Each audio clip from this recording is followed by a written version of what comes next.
So what procedures do you give a bone graft, and how do you do it? What's involved? It varies case to case, Randy, honestly.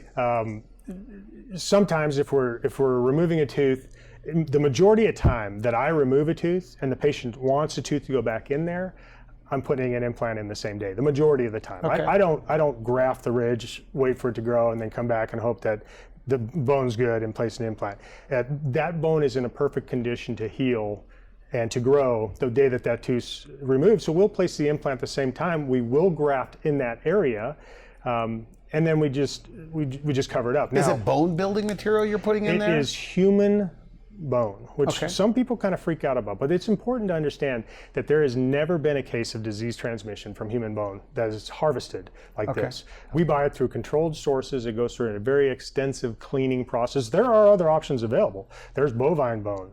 There's synthetic bone. They just don't work as well. When your body recognizes the graft that's in there, and the body says, you know what, this is human. I like this. I can grow into this. It grows so much better.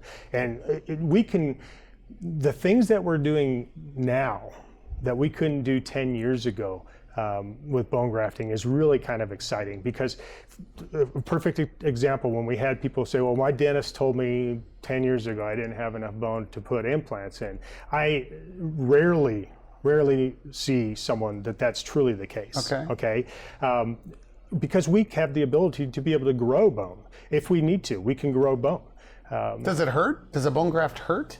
Bone graft doesn't hurt any more than having a tooth removed. A lot of times, a lot less, because when you have a tooth removed, you have a situation where you can get an infection. It's not the removal of the tooth that hurts. A lot of times, it's the infection. Okay. So when bone grafts are done properly and with the proper care, they are very predictable. Especially one of the big issues that we see on someone will lose their top teeth on the maxilla, in the posterior part of their top. And there's big sinuses, there's big air spaces over that. And as soon as you lose those back teeth, those air spaces are expanding.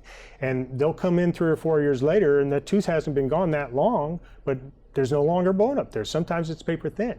It's one of the most predictable places for us to grow bone in that sinus. And then to be able to put a tooth in there after that. It's amazing. If we have most of what we're doing now that we weren't doing 10, 12 years ago, the same day that I put the bone in the sinus, most of the time I put an implant in as well and let it just all grow and heal together. Right there. It speeds us up. It speeds us up by 3 or 4 months sometimes 5 months doing that. So that's what you get. So if you hear you need a bone graft, it's not something to worry about. Oh no, it's routine. It's routine for you. It's routine. It's what we do.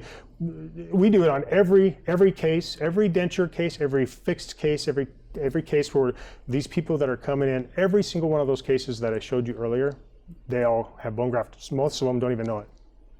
You don't know it. I mean, it's just part of what we do.